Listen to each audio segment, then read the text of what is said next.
Hi, welcome to 90% Knitting. This is episode 199, and I am Lisa, your host, also known as Fiber Nymph on Ravelry and Instagram. Today is Thursday, May 5th. Yesterday was Star Wars Day. May the 4th be with you. Today is Cinco de Mayo, so go have yourself some tequila or something, I guess. I don't know, guacamole. I would love some guacamole right now, and I actually have some avocados out there. That may be my lunch. This is not tequila. This is coffee with no tequila in it.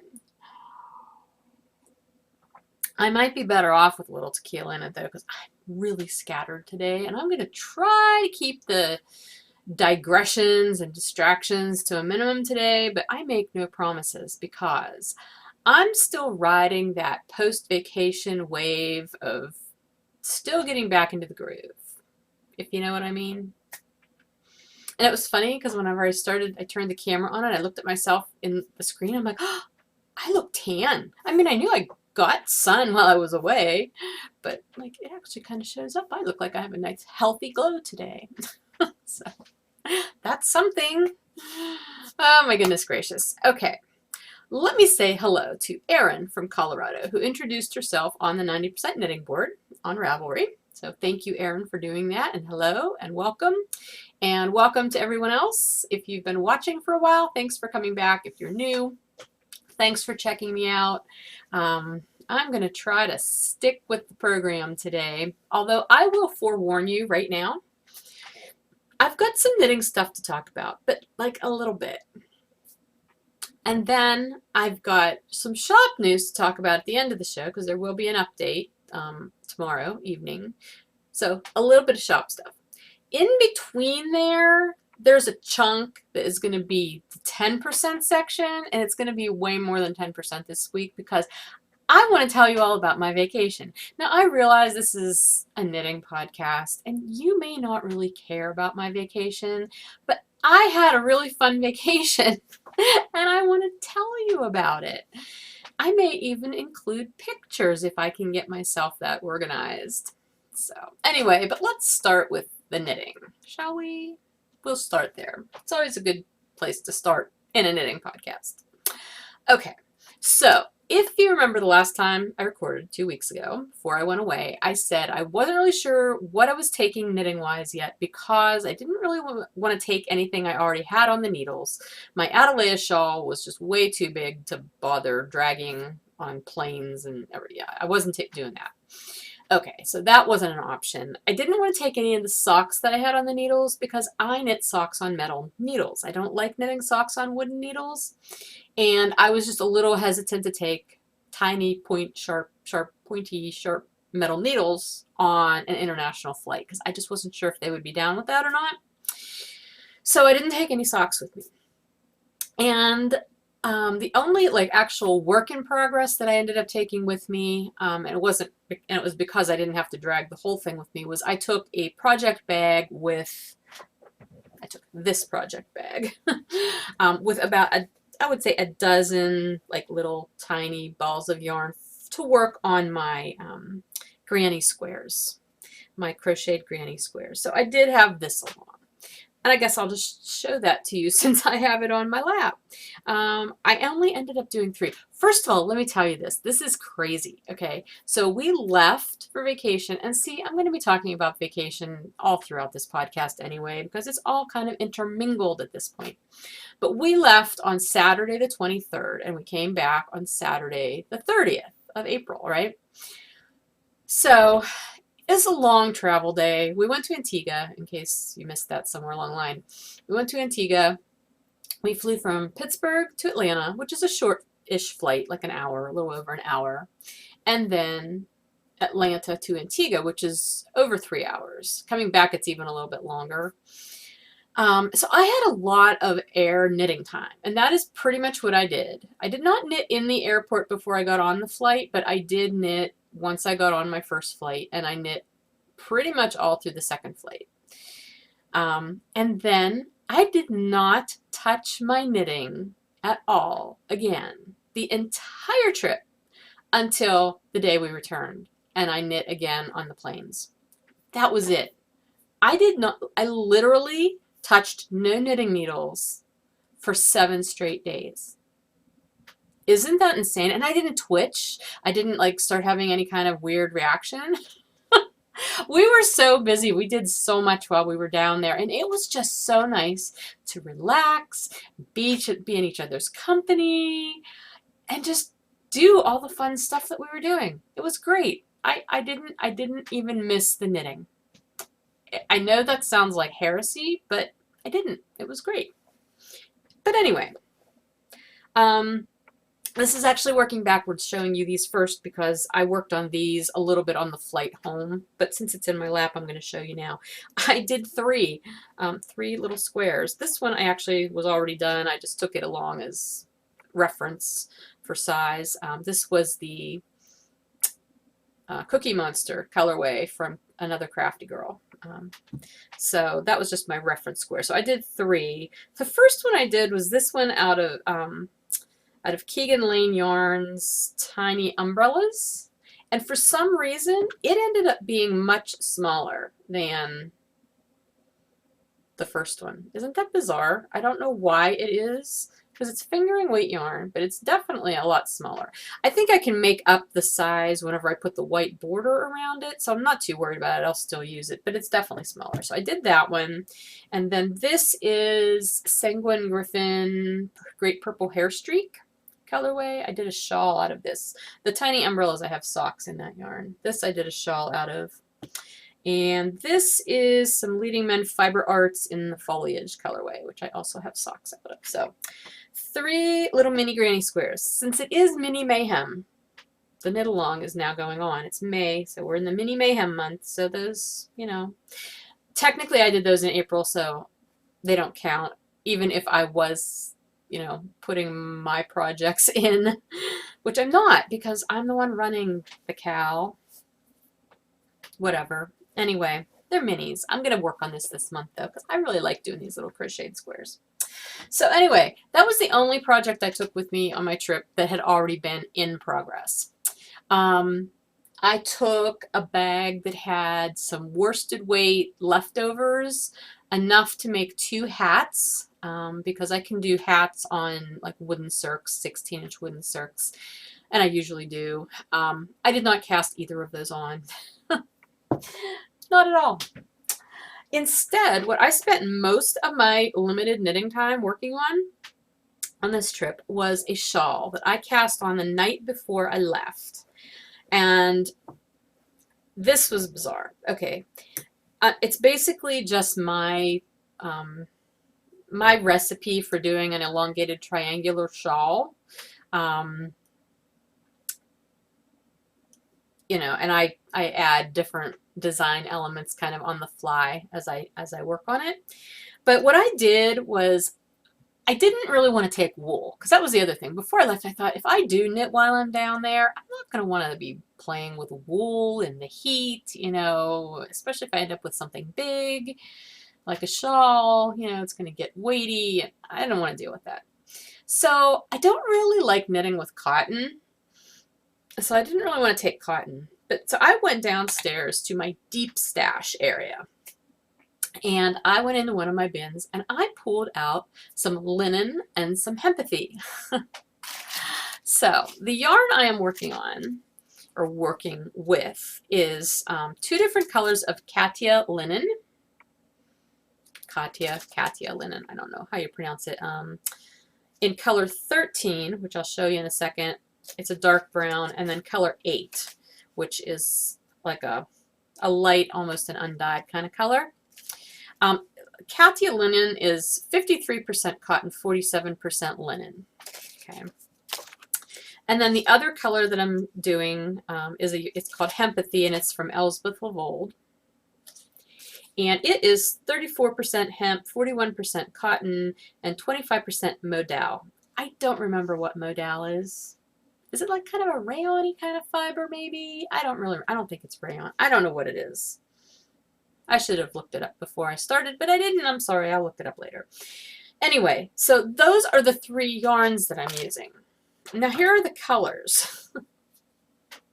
Okay, so this is the color number 6 of the the Katia linen, this light color. This is the number 13, the dark brown. And then this raspberry color, the pink, is the Hempathy. They all list as DK weight on Ravelry, although I am finding the Hempathy to be knitting up a little bit lighter, a slightly smaller gauge. For what I'm doing, it doesn't matter. Like I said, I'm just doing my basic elongated triangular shawl. You can't really see this because it's so scrunched up on the needles at this point. I have to transfer it to a longer needle. But essentially, it's where I do, you know, increases on both ends and along the center stitch on the right side, and then I just do increases on both ends on the wrong side, and I don't increase in the center on the wrong side. So that's how I do my elongated triangular shawls. What I decided to do for, you know, visual interest in this, obviously, is I'm doing garter stitch with the light color, and then every time I add a color, other than this very first little blip down here, this first block is just, can you see it, the dark brown. That was what I started with because I didn't really know what I was doing yet. I cast that on the night before I left, mainly because I just wanted to see if I liked knitting with this yarn, because I've heard people say they didn't like knitting with linen, they thought it was rough, and same with hemp. So I wanted to make sure I actually liked the yarn before I dragged it with me on vacation. And it turned out to be fine. This yarn does not bother me at all. It's actually very nice to knit with. It's splitty, being a plant fiber that's not tightly plied, but it's not at all bothersome to my hands. It doesn't hurt my hands the way cotton does when I knit with cotton. I'm really enjoying knitting with this yarn. So anyway, I on the fly just decided to do these eyelet rows with the raspberry and the dark brown.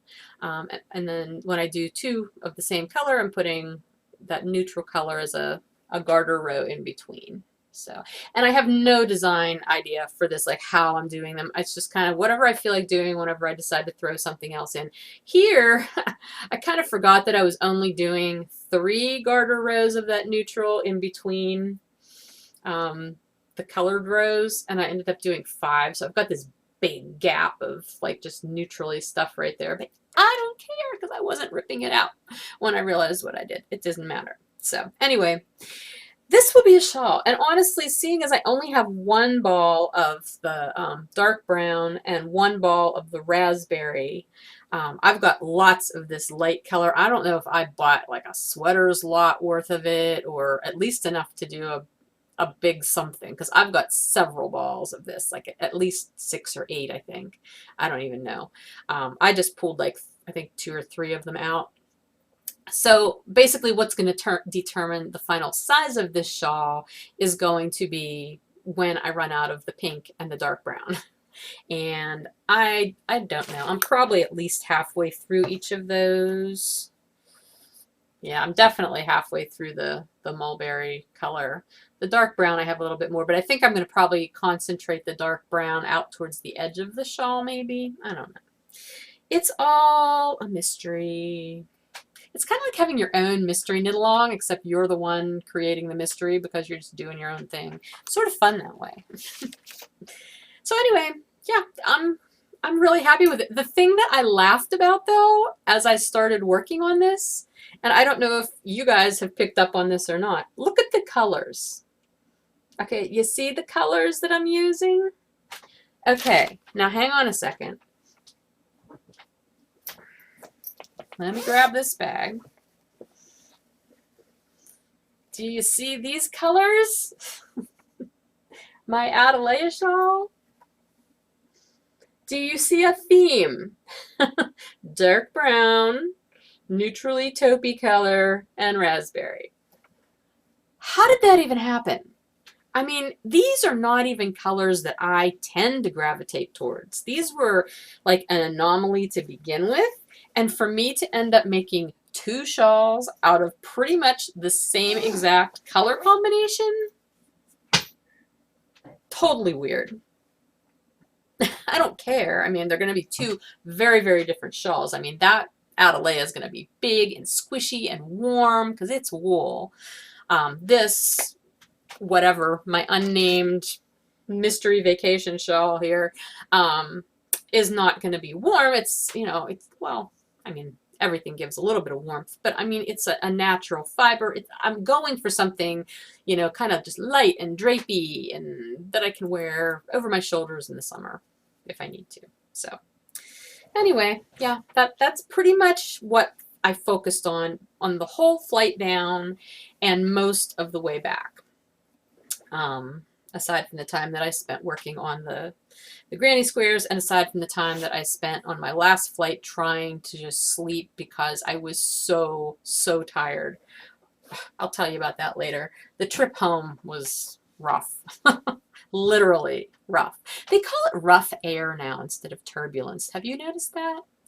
Yeah, they don't say we're hitting some turbulence now. Rough air. I guess that sounds better. I don't know.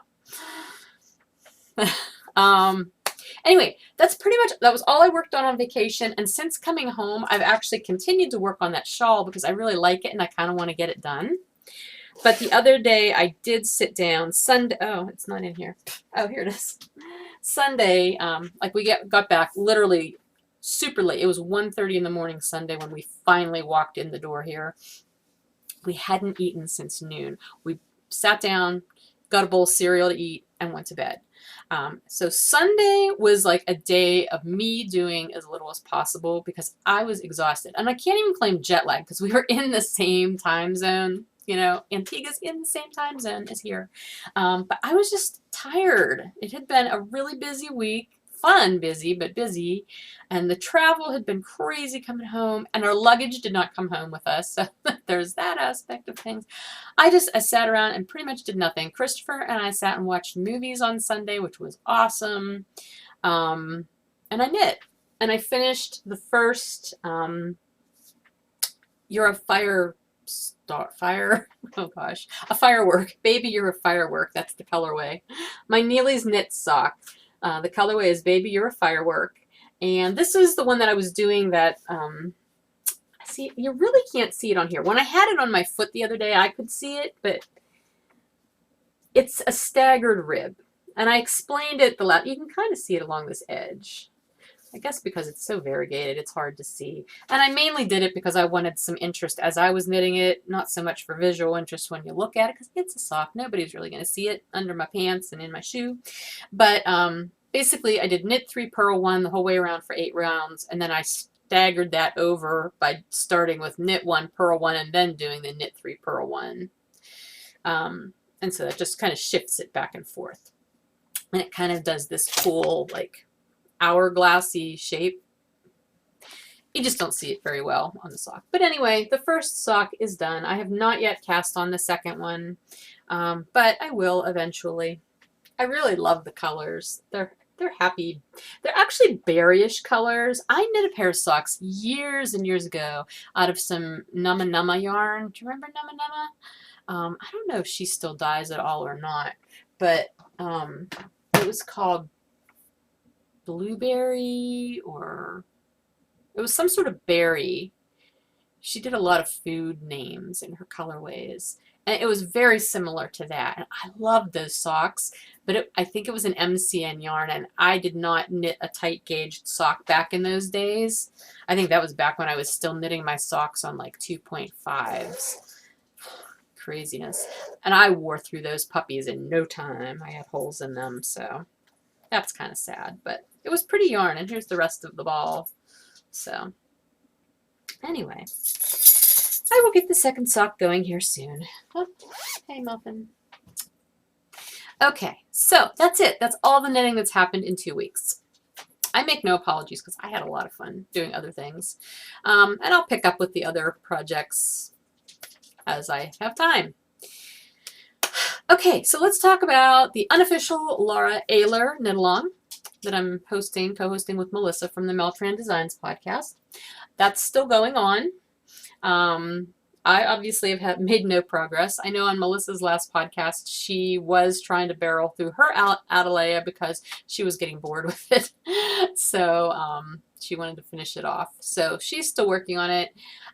Anyway, since I haven't made any progress on it, I've obviously not finished any more segments of my shawl, so I don't have any prizes to award this week. Ow! My dog is crawling up my side. Sorry. Um, yeah, so it's still there. So if you're still working on something, Laura Ayler, please feel free to post pictures and comments and chatter and everything, because I will be drawing more winners as I work through my shawl and finish different segments. So anyway, there's that. But the mini Mayhem cowl is underway now that it's officially May. That's running May 1st through May 31st, and this is for you to use mini skeins or leftovers, or just to knit mini projects. The definition of mini project in this cowl is it has to be 100 yards or less. It can be any weight of yarn, but 100 yards or less will qualify it as a mini project. You're earning, I have the finished object no chatter thread up. I didn't get it up until the 2nd because, again, brain dead on the 1st when I got home. But the 2nd I did have the finished object thread up now. So basically what you're doing is you're going to create one post in the finished object thread, and then you just go back in and edit that post to add each subsequent finished mini project that you finish throughout the month. And you can have as many as you want. If you're doing like a Cozy Memories blanket, like the mitered square blankets, or a granny square kind of Afghan or whatever, each of those little squares does count as a finished object for this knit along. Okay. And I've noticed that some people are just taking a picture that shows like 5 or 6 of the ones finished. And they're marking them somehow so you can tell. So each of those, even though it's one picture with 5 or 6, I understand it's kind of a pain to try to take individual pictures of those little tiny squares. So I will count each of those as a finished project whenever we're adding up points. I'm going to be giving out prizes for points at the end, most points, and I'll also be doing a couple of general participation kind of drawings just from the threads themselves. So anyway, if you have any questions about the cowl, go ahead to the thread, the general guidelines thread. That's also the chatter thread. Please feel free to chatter on there if you'd like to. But you can ask questions there, or you can PM me on Ravelry, and I will do my best to answer your questions that you might have. Okay, I have a drawing that I'm going to do this. I'm not going to do it this week. I'm introducing it this week. I'll probably do the drawing like in a week or two. But I was contacted by Natalie Tidy, who is Natters Knits. Wow, the talking. Natters Knits on Ravelry. And she contacted me to let me know that she had designed her first, I think she said her first proper pattern is how she worded it. And it's a cowl. It's called the Eiffel Cowl. And I do not, right now, my printer is out of ink, like colored ink, so I couldn't print this out. So I'm going to show it to you on my phone and hope that you can see it. There, that's a pretty good. Anyway, it's got a really cool cable that kind of mimics the architecture of the Eiffel Tower. I believe it is done in DK weight yarn. I could be wrong on that. Let me see. Oh, here. Yep, DK.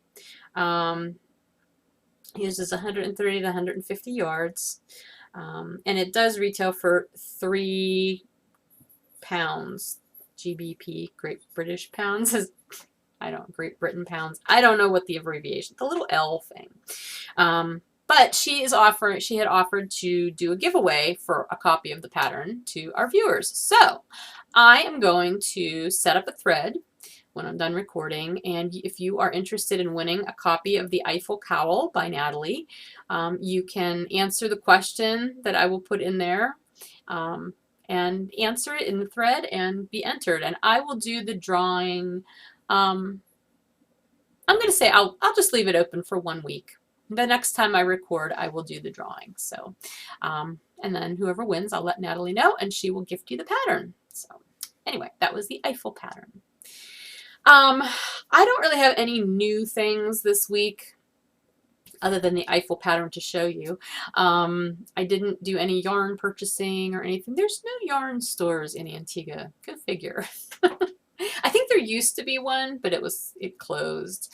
So yeah, I didn't expect to find any yarn shops. I did see a fabric store though, as we were driving through St. John's one day, but we weren't in a position to be able to stop and explore that, so I did not get to go in. Anyway, Maryland Sheep and Wool, however, is happening. And so I have the feeling I'll probably come home with at least a few new things to show you next time. Maryland Sheep and Wool is this weekend, Saturday and Sunday, the 7th and the 8th. I will be there on Saturday, the 7th. I will be staying in Maryland overnight, and we're going bicycling on the 8th, hopefully as long as the weather cooperates. So anyway, if you're going to be there on Saturday, please say hi if you happen to see me, run past me. I'm going to try to make it to the podcaster meetup, which I think is at 1 o'clock, and I think it is in, I want to say I heard that it's in the 4-H building. I may be misspeaking, so you might want to actually look on the board, the Maryland Sheep and Wool board, for the actual information. Emily from Fibertown has been keeping me abreast by talking about it in her podcast, but I can't remember if she said anything on her last episode or not, because I was kind of multitasking and excuse me, didn't get to listen too closely. Sorry, I have a tickle in my throat. Anyway, I will be there. I will have my beau in tow. This will be his first fiber festival. He's been to yarn shows with me before that I've vended at, and he's helped me there. He's never been to a full-on fiber festival, though, and he's very excited to go. He's like, I'm going to take my camera. I was like, okay. So I will get to indoctrinate him into the crazy world of wool and fiber and sheep and podcasters and everything, and I'm really looking forward to that. So anyway, he will be along, so feel free to say hi to both of us if you see us. Anyway, yeah, that's pretty much it for the 90%. I'm going to move into 10%, and this is going to be long, probably. Long-ish. I mean, I'm at 27 minutes right now, so I'm going to try not to take up a whole other half hour with it. Honest, I'm going to try not to. But I did a lot, and I just want to tell you about it because it was a fabulous week. And I will say right up front, I haven't done any reading since the last time I talked to you, so my little reading segment really isn't applicable this week. I still am listening to Cow Country by Adrienne Jones Pearson, but I don't know that I even listened to any more of it since the last time I told you so. No reading to tell you about, other than like magazine stuff, but even that, I haven't done a whole lot. Okay, so vacation. We went to Antigua, my boyfriend Bill and I. We went to Antigua, and I have never been anywhere in the Caribbean before, so this was new for me, and it was really, really neat. Total different place. I mean, Antigua is really like a third world country, basically, with a lot of resorts, so I don't know. I don't know how I feel about that. It felt a little weird because you see all this really run down stuff and everything. Then there's resorts and like there's something unequal there. But anyway, aside from all that, it was a really beautiful place. Oh my goodness. I mean, the water really, really is that blue that you see in the pictures. Amazing. And I'm sorry, because I'm sure a lot of you probably have been to places like this and you're like, yeah, whatever. But it is. It's incredible. It's gorgeous. Anyway, so we got down there. The weather the entire week was like in the mid-80s. You know, the mid-80s. It was a little cloudy some days. There was a nice breeze. I never felt like I was stifling hot, and it never felt too incredibly humid. It was humid, but not like, you know, Florida in August or something.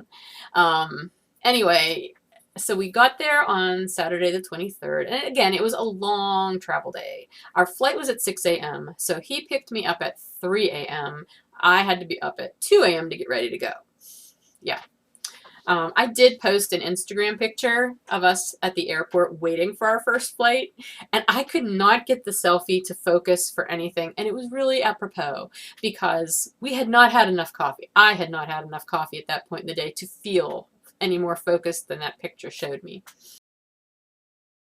Anyway, so we made it down there.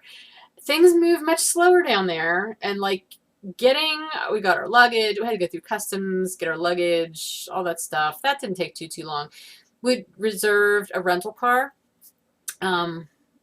which by that point it was like I was really tired. It was probably about 3:30 in the afternoon at that point. And he was going in the rental car office because it's not like up here where there's different kiosks for each rental car place. It's like one building, one girl, and she handles all the rentals for all of the companies that are down there. And it took a long time. I'm sitting outside with our luggage and I'm like, this is taking forever. Did he get killed in there? Like, what happened? You know? And like an hour later, we finally got our rental car. It was crazy. So we finally get to the villa or hotel or whatever room where we were staying. The roads down there are crazy small. People drive like maniacs. There are huge drop-offs, like gullies on the sides of the road. You know, you're driving on the opposite side of the road than you're used to here in the United States. You're driving on the opposite side of the road than you're used to. So I'm on the passenger side and I'm seeing these big ditches coming up. I'm like, hole, big hole, big ditch, because I thought we're going to be going into this because he was sticking really close. But then like native drivers, if they're behind you and you're going slow because you're trying to be careful, like they pass you anytime they can and they just honk first.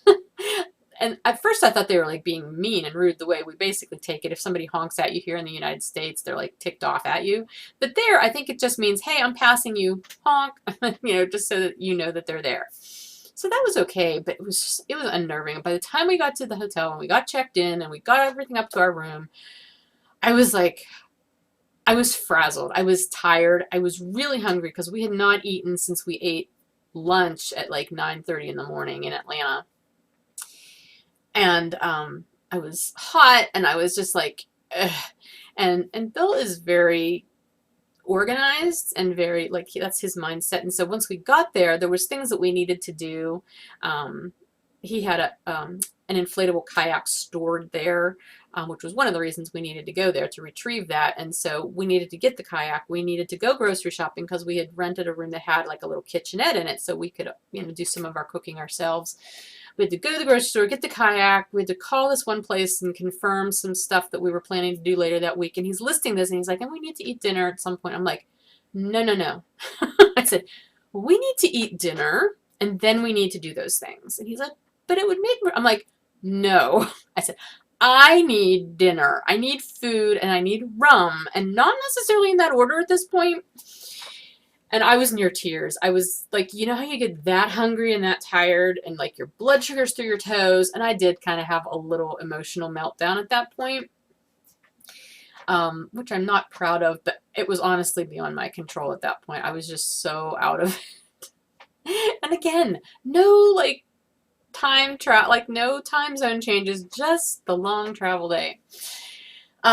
So we did. We went to a restaurant that was right there by our hotel and we ate, and I was much better after the rum punch. Oh my gosh, they serve that everywhere. Yummy. And food, you know. So anyway, then we went on with about our tasks and everything was fine after that. Seriously, I was fine the whole entire rest of the trip.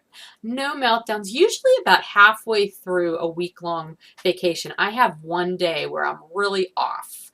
Like I'm homesick or I'm frustrated or I'm tired or something and I get crabby.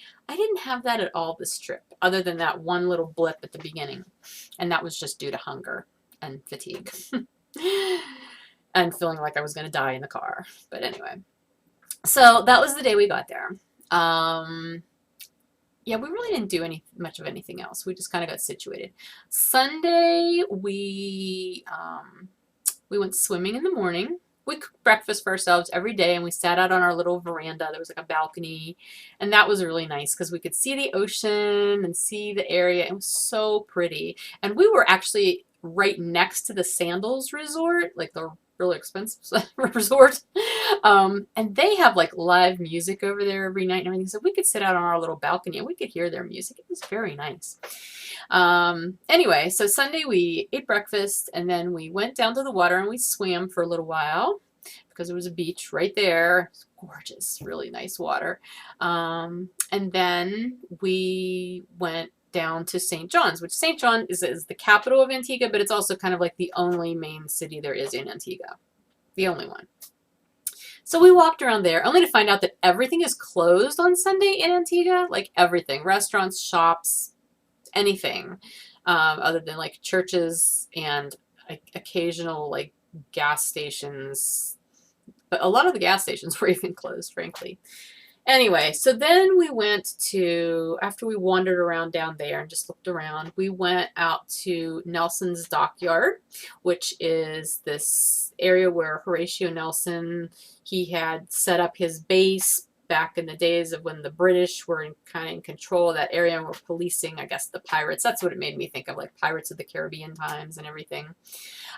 So we walked around down there. We had lunch down there. That was very nice. Got to watch these pelicans diving into the water. It was so cool. We made our way over to, well, you walk around the bays. That's English Bay there, I think. And then there's another bay that I forget the name of right next to it. But what was very cool was the week we were there was also Antigua Sailing Week. And I guess this is some international, huge, big to-do with sailboats every year. Hundreds of sailboats were in these bays and out into the water. It was phenomenal to watch, just seeing all these boats. It was crazy. So that was very cool. Anyway, then we made our way up to Shirley Heights, and there's like this overlook because that was also part of the base, the British base, that they could watch out over the oceans and everything. And then Shirley Heights is like a national park there, and every Sunday night, it's not like national parks here, they do different things with their national parks, but every Sunday night there's a steel drum band that does a concert, and so you can go and you can watch the steel drum band, and they cook all this food, and there's a bar, and you can just eat and drink and watch the steel drums. It was awesome. So much fun. Like definitely a taste of being there. So we did that night. So that was Sunday. Monday was our ziplining day. We went ziplining through the rainforest. That was cool. I've never ziplined before either. So we went, and it was on kind of the other side of the island, well, the southern part of the island. We were up in Dickinson Bay, which is kind of on the northwest corner of Antigua. So we had to drive around to the southern part, and then you drive up this mountain into the rainforest. Okay, let me tell you about navigating. We had a map. Okay, he was driving. I was in charge of navigating. So there's a map that we had, brand new map that he actually bought because he said the one the rental car company gives you down there is crap. So he bought what he thought was a pretty decent map down there, or before he left. So we have this map, and it's got like all the main roads, and then it's got the secondary roads, and it's got some landmarks, but not a lot. Mostly churches. Like you could spot churches all over the place. Excuse me. The main roads were pretty accurate. Like those, like if there was a main road on the map, you were pretty sure that that main road existed and kind of went in the same direction it showed on the map. Pretty much. The secondary roads, they were a complete crapshoot. They may be where they were showing they were at on the map, or they might be in a slightly different location, or they may go in a different direction than they show on the map. Or they may not actually exist at all. Or they may be a road that then turns into a semi-paved road that then turns into a dirt road that then suddenly you find yourself driving on a tiny little mud cart path into the forest. And then even though you're in an SUV, you may really have to think twice about whether or not you want to follow that. We opted to not follow the path of death into the forest. We turned around. We got lost trying to find the ziplining place. We turned around and found a mailman guy walking, and so we stopped and showed him the map, and we're like, we need to get down here. And I mean, they speak English there. It's not another language, but they speak with that Caribbean accent that's very strong for a lot of them, and so it was hard to kind of understand what they're saying sometimes. So I have the map and I'm showing him, and I'm like, we need to get here. Are we here? And he's like, oh, you need to go up. Basically, we had to go like back out and the whole way around the island. And it's like, we're never going to make it. We were supposed to be there by like 11 or 11:15. It was like, we're never going to make it. We did make it though. It was a miracle, honestly. But the map was not a whole lot of help. Anyway, we went ziplining. That was so much fun. It was beautiful up in the trees. You don't really get to see a whole lot while you're zipping because you're paying attention to the zip line and how you're holding things and where you need to stop and picking up your legs and all that. But while you're on the platforms and you're waiting to go, so pretty. And we did the ziplining tour that included a ropes course at the end. And so at the end of it, we were then also harnessed, but walking across like ropes and rope bridges and wiggly kind of like wooden things where you had to make big steps. And it was cool. I mean, it wasn't super dangerous because you knew you weren't going to fall to your death or anything. You were harnessed into everything. But it was a lot of fun. So we had a really good time doing that.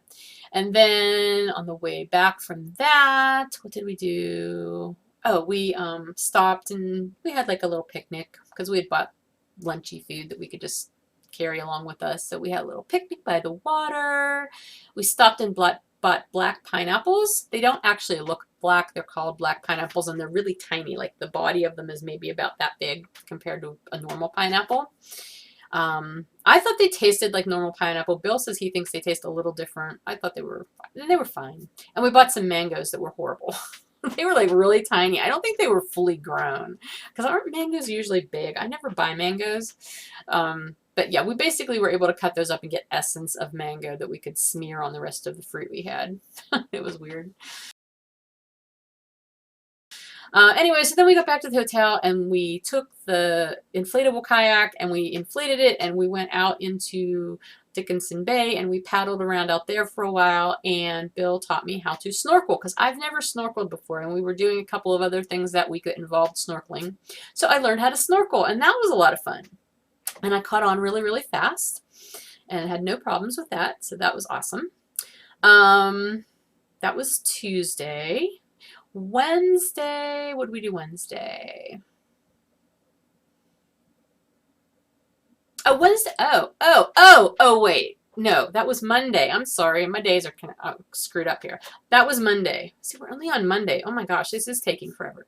Tuesday was the day we took the catamaran, like this big catamaran tour around the island. It circumnavigates the island and it stops at this other little island on the east side of Antigua and they let you out and they'll take you snorkeling if you want to go snorkeling. That's why I needed to know how to snorkel. And you can swim and they cook for you on the boat so you have this really yummy food and there's a bar. There's a bar everywhere. So we went snorkeling. We went around the island and we went snorkeling and I got to swim with sea turtles. There were sea turtles in the water and I'm like swimming right over top of a sea turtle. That was so cool. I felt like I was in Finding Nemo. Honestly, it was great and saw little fishies and everything. It was so much fun. And then we got back from the catamaran trip, later in the day. And so we got up to our hotel rooms and we're just kind of sitting there because it had been a long day. And Bill says, I had this grand idea that I was going to ask you to marry me while we were snorkeling today. But that turned into a fiasco because you didn't really know what I was trying to say. I'm like, wait a minute. When did you try to ask me to marry you while we were snorkeling? I'm thinking, I know he was like, we were pointing at fish and stuff, but I don't remember. And you can't talk. I'm like, but we can't talk underwater. I don't know. He's like, yeah, never mind. It just didn't work well. And I'm like, well, you'll have to ask me another time. That's all I can think to say. What do you say when someone says something like that to you? And so he's like, can I ask you now? And I said, yes. He's like, will you marry me? And I'm like, yes. So I'm getting married. I know, craziness. I did actually post a little bit about the engagement happening on social media. Not a lot. I was kind of trying to be subdued about it because I really wanted to just explode all over the internet with it, but I had a horrible internet connection down there the whole week anyway. I could only connect to Instagram and Facebook a little bit. I couldn't text. I couldn't do anything. Couldn't call. But anyway, I did post a picture on Instagram one day and kind of had a subtle message in there and pretty much everybody caught on to what it meant. So anyway, so yeah, we got engaged. Yay! Anyway, I'm so excited. See, now I'm totally diverted by the fact that I am thrilled to be getting married to this man I love so much, and he loves me, and we're happy, and it's awesome. And anyway, more about that later. Okay, so that was Tuesday. Wednesday was our day that we just sort of hung out. Um, we did shopping that day. What else did we do? Oh my gosh, I don't even remember. Did we go swimming? We went swimming that day. Yeah, we just kind of hung out. It was a lazy day. It was nice. Thursday we went. That was actually Bill's birthday. He had a major vacation, engagement, birthday. You know, like what else can you do on a vacation? So we went to Stingray City, where they take you out in these boats out to these platforms in the ocean, and you get in there and you can feed stingrays because the stingrays know food's coming, so they hear the boats and they're just out there. You don't die unless you try to wrestle one, because then that little barb gets you, kind of like, who was it, Steve Irwin, the crocodile guy or whatever, the alligator guy, I don't know. Anyway, the females are huge. They're like 5 feet across. The males are much smaller. We didn't see many males. I guess they don't come out as often. But the females are huge, and it was so cool because they just swim all around you and they brush up against you, and you can feed them. And the guy was telling us, okay, when you feed them, just hold the squid. They give us squid, like these big squids. Just hold it out under the water and they'll eventually come over. He's like, now their eyes are on the top of their bodies and their mouths are on the bottom, so they can't always see directly where they're going. So they might actually like latch onto you first instead of the squid, but don't pull away, because he's like, they have teeth, but they're not going to bite you because their teeth are farther in. He's like, they actually eat by suction first. They suck things into their mouth. So he's basically, she's gonna suck onto you, and then she'll let go once she realizes you're not food. But if you try to pull away, he said, you're going to end up with what we call a stingray hickey. And it was very weird, because I had one sucking on my knee at one point and on my arm, and one bit my finger. It felt like a bite. It wasn't. It was just that suction thing, but it felt like slamming my finger in a car door. But they were really cool. That was so much fun, and Bill absolutely loved that. He was like looking forward to that more than anything the entire trip, because he loves the stingrays. So we were out there for a good while. And then since we were over on the other side of the island, we had brought the kayak with us, and after that we went and we kayaked in this other bay, and we found there's a lot of deserted resorts. Like, there's a lot of resorts all over the island, but there's a lot of resorts that have been closed either due to hurricane damage or whatever. They're defunct, and they're just there. So there was this one beach that had this very closed resort, nothing going on there. So we just pulled our boat up there, left it there, tied it off, and there was this wall. It was like a natural wall and a built wall, kind of all combined, along the edge of this one bay, and we thought that would be a really good place to snorkel. Oh my gosh, it was amazing. I seriously felt like I was in a freaking Disney movie or something, because we were swimming with all these fish, schools of just crazy, wonderful colored fish under this water. You know, it's not nearly as clear as the cartoon movies make it out to be. I mean, sometimes it is, but not quite as clear. But just amazing amounts of fish. We saw a puffer fish. He was a pretty good sized puffer fish, but he was under this little rock overhang, and he didn't want to come out and didn't want to puff at us. So we got to see him. A barracuda swam past us. It was a small barracuda, but still, it's a barracuda. I was swimming with barracudas. And just tons of other. Oh, it was just amazing. That was probably one of my most favorite parts of the trip for things that we did. Just getting to swim with all of those fish. It was so cool. I just loved it. Anyway, so then we left, and we had dinner reservations that night to go to a place called Papa Zook's, which is apparently the place that, like, locals, if you say, what's the best place on the island to eat, they'll say, go to Papa Zook's, because it's authentic Caribbean fare, and it was tons of fish. I felt a little bad, because I'm like, okay, this afternoon we were swimming with the fish, saying how pretty they were. Tonight we're eating them. But we ate all this fish and had a lot of rum, because that's what they give you at Papa Zook's, and celebrated Bill's birthday. And that was Thursday. Friday, we took the catamaran again. And this time we went over to Barbuda. Antigua and Barbuda are sister islands, kind of like Trinidad and Tobago. So they're considered like their own country together. but it was about a 90-minute boat ride over to Barbuda, which has not many people, but they have a lot of pineapple trees because I guess that's an industry over there. They grow pineapple trees to export. And they have all these beaches. They boast them as pink sand beaches. I did not see any beaches that actually where the sand looked pink, but they were very pretty.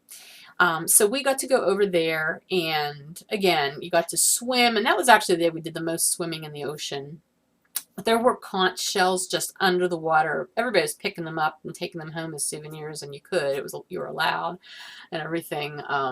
So I got a conch. It's not here. It's in my bedroom. But anyway, we swam, and then we ate because they cooked on the boat again, and there was a bar. I was actually kind of getting tired of rum by that point in the week. I know, weird, right? And then after lunch, the big reason we did this trip was there are these birds called frigate birds. They're huge, okay? And their wingspan is huge, and their wings are so heavy compared to their body that they can't really fly well. But once they get up in the water or up in the air, they float. I mean, they just glide all over the place. They're incredible to watch. But Barbuda is actually home to the world's largest frigate bird colony.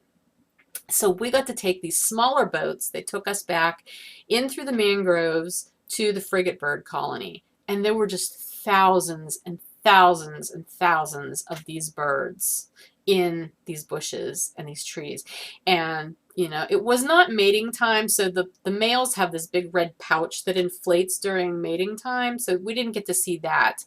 But the males are all black. The females, are mostly brown black, but they have some white on them. The juveniles have a lot more white on them, so you can tell the juveniles. And the really little ones are poofy. They're just white fluff balls. They're really cute.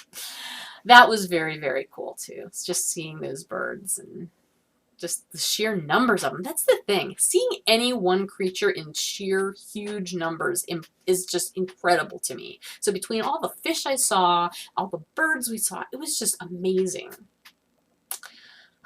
So anyway, that was Friday.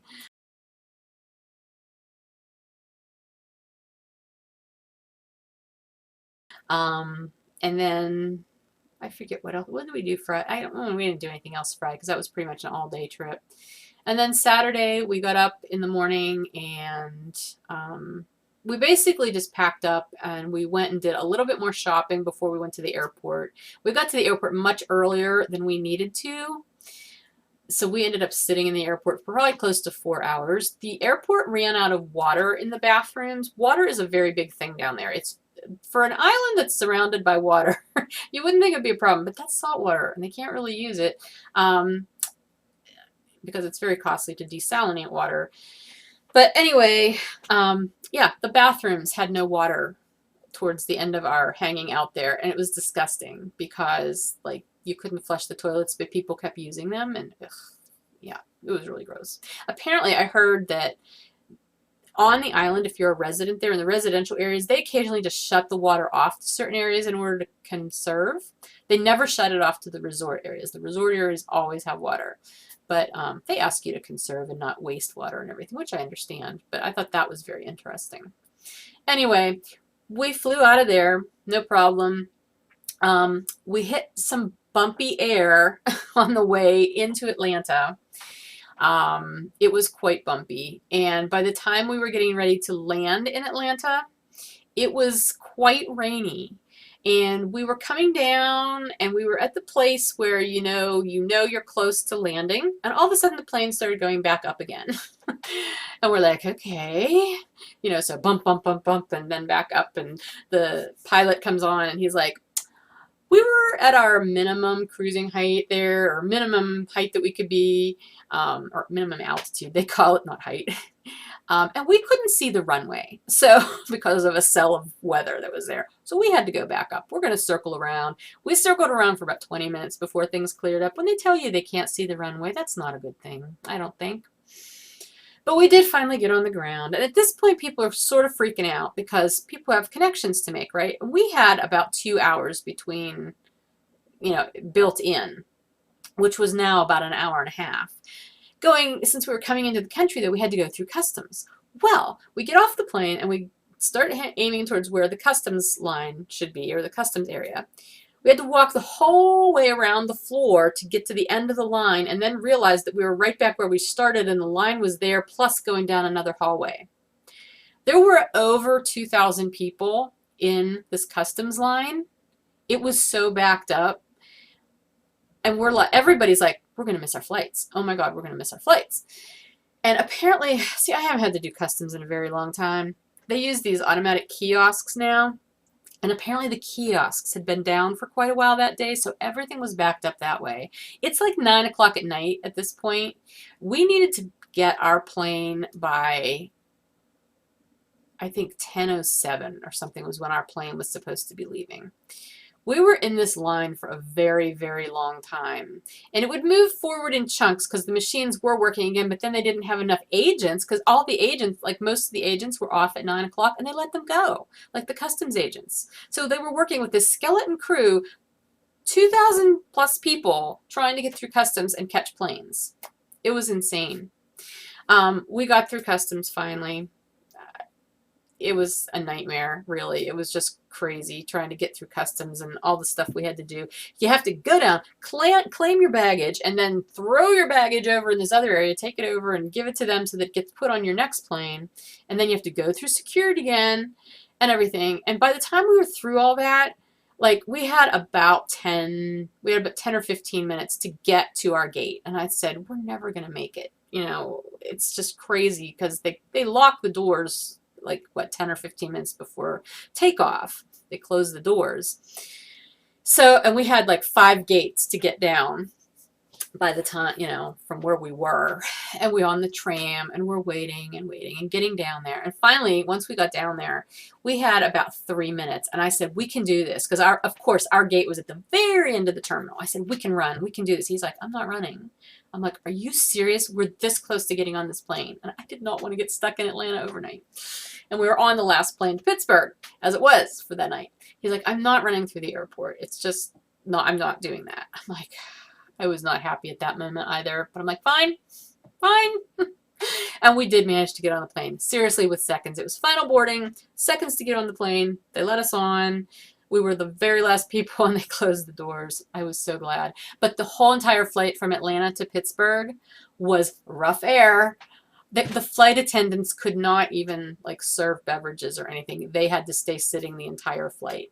I don't get airsick. Like, that doesn't bother me. I don't have a fear of flying in that way or anything. But I was very glad to get out of that plane and not be sitting and just not... I was ready to be done with traveling at that point. So we got back. We were standing in line for the baggage, and actually, as we were coming down the escalator to the baggage area, we heard our names being announced over the loudspeaker, his and mine, and we didn't know why because we couldn't hear the whole message. So we got down to the baggage area, and we're staying there for a couple minutes. I said, I'm going to go talk to the baggage people because maybe that's what it was. And it was. Our bags did not get on the plane. Shocker. So we gave them the information. They said, we'll deliver them tomorrow. They're due in on the first plane. Awesome. Fine. Whatever. We just wanted to get home. And like I said, it was 1:30 in the morning by the time we actually walked in the door. We had a bowl of cereal because we hadn't eaten since Antigua at noon. And we had a bowl of cereal and went to bed because it was time. So that was my trip. Aside from that crazy travel stuff, it was a wonderful trip. Had a great time.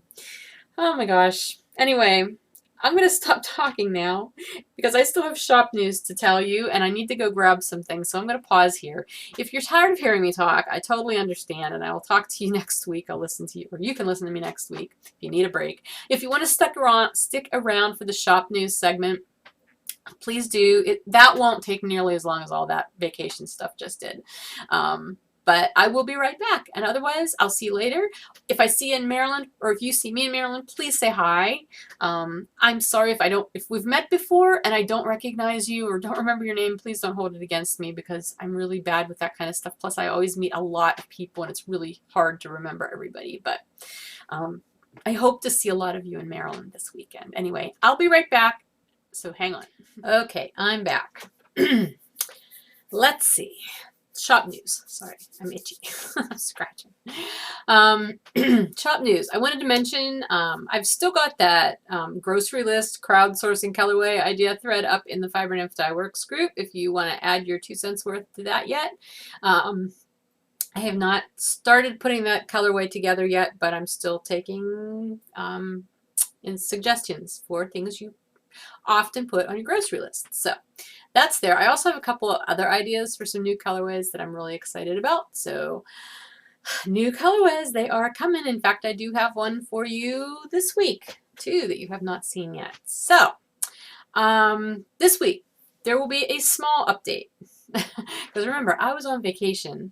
I did not have a whole lot of time to dye before I left for this update, and I've been doing a lot of other stuff since I got back, including dyeing, but not nearly as much as I thought I would have done.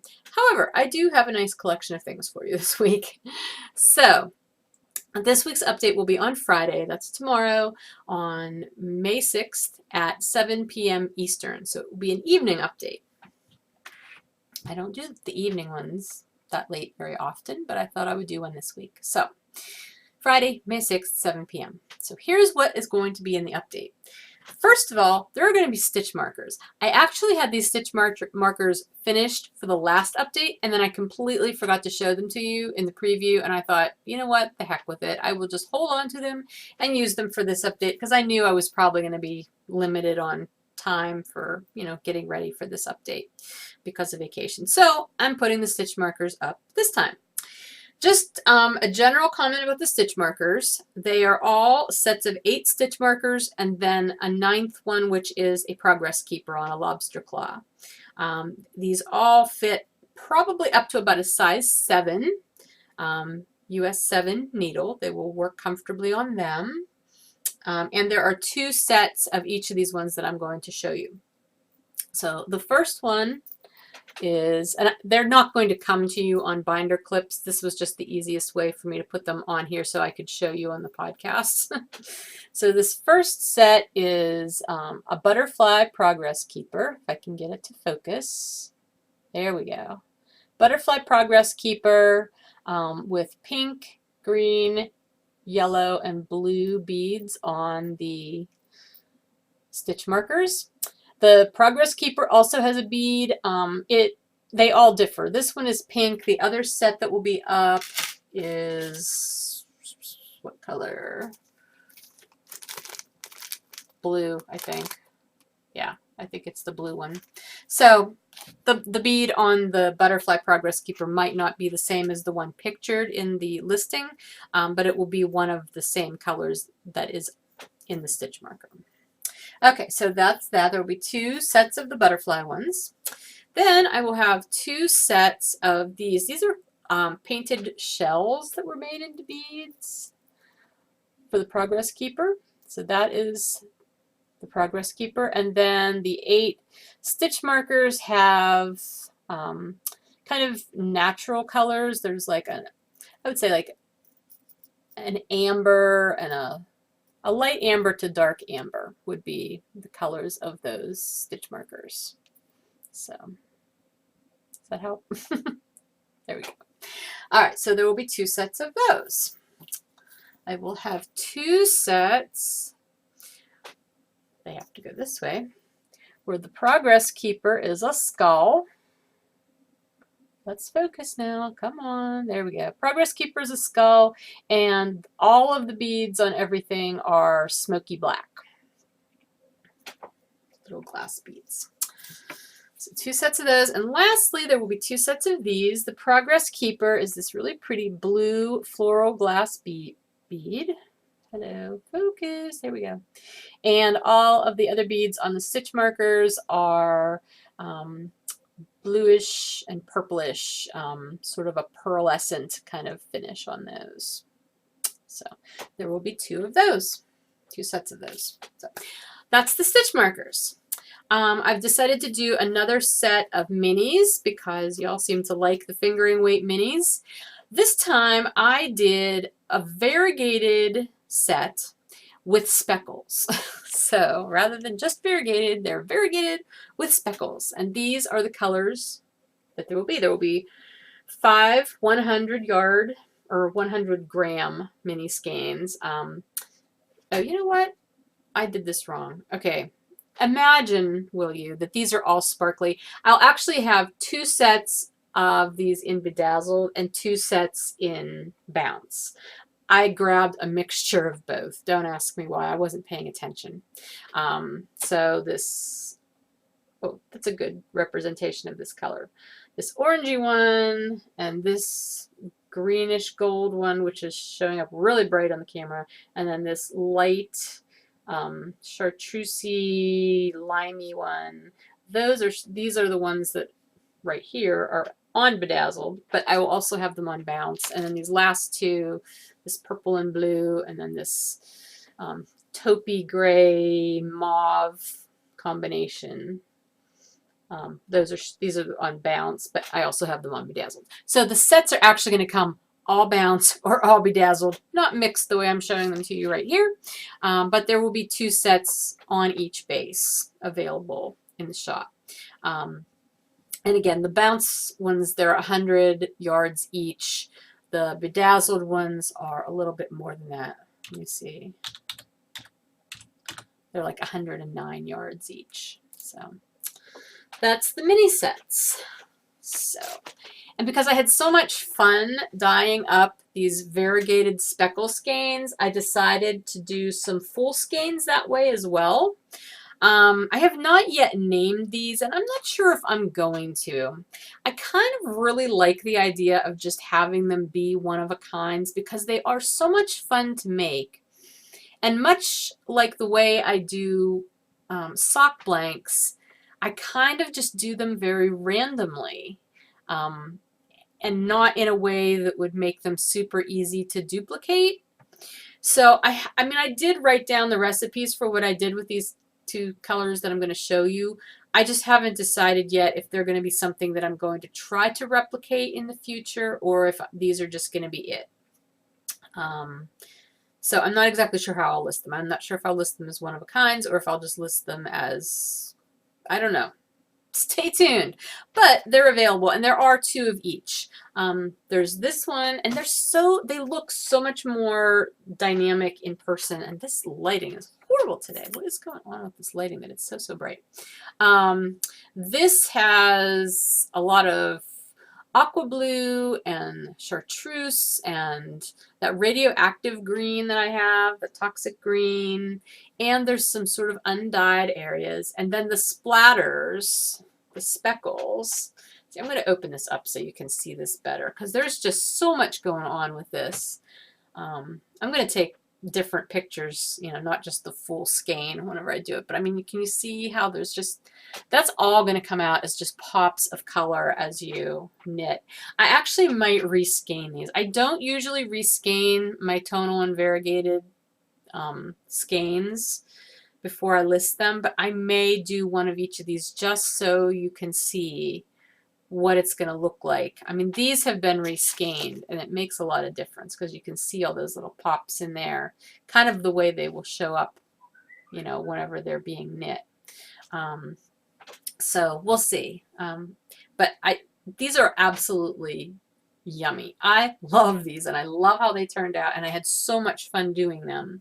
So that is one of them, and then the other one is this purplish one that has purples and browns, and what else did I put in this one? There's some purple and some brown and some taupe and some black, and then the splatters are a lot of different colors. There's blue splatters and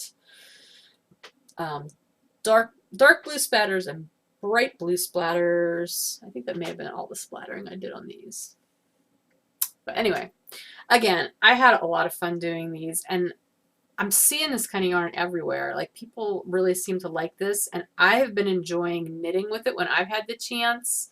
You know, like this firecracker yarn was not mine. This is not mine. This was Neely's Knits, but it's very similar to that just in the way it's dyed. It's got that really random dyeing technique to it, and it's awesome. I mean, I'm sure for her it's not random because as dyers we know what we're doing, but I really love this, and I think it's a lot of fun to work with. So that's those. For self-striping, I only have 2 colorways for you this week. I have a few more skeins of 7 Deadly Sins. 2 of them will be on the Squish 2.0 base, that's the Corriedale and nylon base, and the other 2 are on Heavenly, which is my MCN base. So there will be 4 total, 2 on each of those bases. And the other one is a new colorway. This actually originated as a custom order request that I got a couple of months ago. One of my customers wrote and said that her daughter really wanted some yarn that was inspired by the new Star Wars movie, particularly the Rey character in that movie. And so I said, okay, I'd be happy to put together some colorway ideas for you on that. I said, if you want to send me like an inspiration picture or a couple of pictures that I can draw from so that I know I'm getting what you want in the yarn, that would be great. And so she did. She sent me a picture and it had wonderful colors in it. And I loved creating this. So this is it. I'm calling it Awakening because the movie was The Force Awakens. And this is the colorway. I have 2 skeins on Bedazzled, 2 on Heavenly, and 2 on Squish 2.0. And let me tell you about the colors. First of all, the blue in it is for the sky, because there are several scenes in that movie, especially like towards the beginning, where they're just flying and the sky is very vivid. And there's also a lightsaber that's blue. So that's a dual purpose, but the lightsaber color is probably the more accurate one. So there's the blue. There is this light kind of camel colored color, which represents the sand. There is a darker brown. Let's see. Where's the darker brown? Sorry, I'm having eyeball problems. The darker brown here, okay, we can see it right there. That represents the leather that was in a lot of their outfits. Both Rey's and Finn's, they had like leather pieces to them, and their outfits were darker. Then there is the gray in there that represents the Millennium Falcon. And lastly, there is this awesome orange color, which is BB-8, so the droid.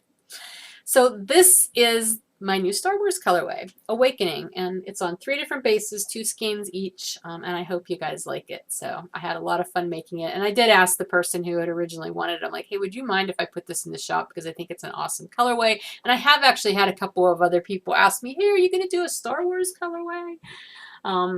So I am. She didn't mind, and there you go. So Star Wars colorway. All right. There will also be a couple sets of black and silver inversibles that were left over from another special order I had. And then I have some sock blanks. I have 6 of them. Only one of them has sparkle this time. And these are all mostly just random dyed. I was trying a couple new things. Some of them were less specific than others, but this is a random dyed. I just love how they turn out, because they all turn out differently. They're just fun that way. The rest of these are all on the non-sparkle blanks. So this one has splatters, and there's some undyed sections as well, and purple and blue and green.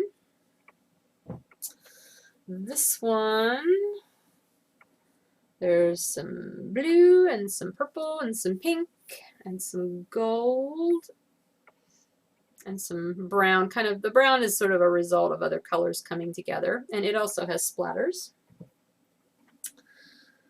This one, oops, is again just some really bright, these are sort of tropically colors too, and I didn't even do that on purpose, with a lot of splatters. And it's funny, a couple people have said, oh, I bet your vacation gave you a lot of colorway ideas. And I said, well, yeah, but kind of like I already have a ton of tropical colorways, because I've always been inspired by those tropical, watery, oceany colors. I've got so many, I actually kind of felt like I was living amongst my colorways, like they'd come to life while I was on vacation. That was kind of funny. This one actually is very cool because this, I had dye left over from when I was doing the Seven Deadly Sins yarn. And so I just put all of the Seven Deadly Sins colors on this blank, except for black. There's no black on this one. And it is so cool the way the colors came together. It almost came into like a sunsetty kind of colorway. Like they just came together and merged and blended. So it's almost like just those beautiful oranges and reds that you get. That's the overwhelming look of it, but it's got other colors in it too. But I just love how that one turned out. And then this last one, which is in segments. This is actually a resist dyed. I did the resist a little bit differently. It goes across instead of in circles. But there are resist areas in there that are undyed, and then there are segments of other color and splatters. So that's it. That's everything that'll be in the update tomorrow, Friday, the 6th of May at 7 p.m. Eastern. So I'm going to go so that I can process this and get this out there. It's going to be a little long, but that's because I had a whole lot of vacation talk. I did want to just mention to you, between now and mid-July when I'm at SSK, I'm working on dyeing for SSK now. I have been for several weeks, but I'm now really at the point where this is when I'm going to be working on SSK so I can get it done instead of trying to do it all at one time. So what I'm planning to do is more frequent small updates. So I'll be dyeing for SSK and I'll be doing some shop dyeing at the same time. And so I'll have smaller, more regular updates. I don't know if they'll be weekly. I would love it if I could get back to doing some weekly updates for a while. I'm not sure if that's going to work out, but just look for some more frequent updates at this point because of how I'm going to be dyeing and my dye schedule. So smaller, but more frequent. Okay, that's everything. Have a great week, and I will talk to you later. Bye.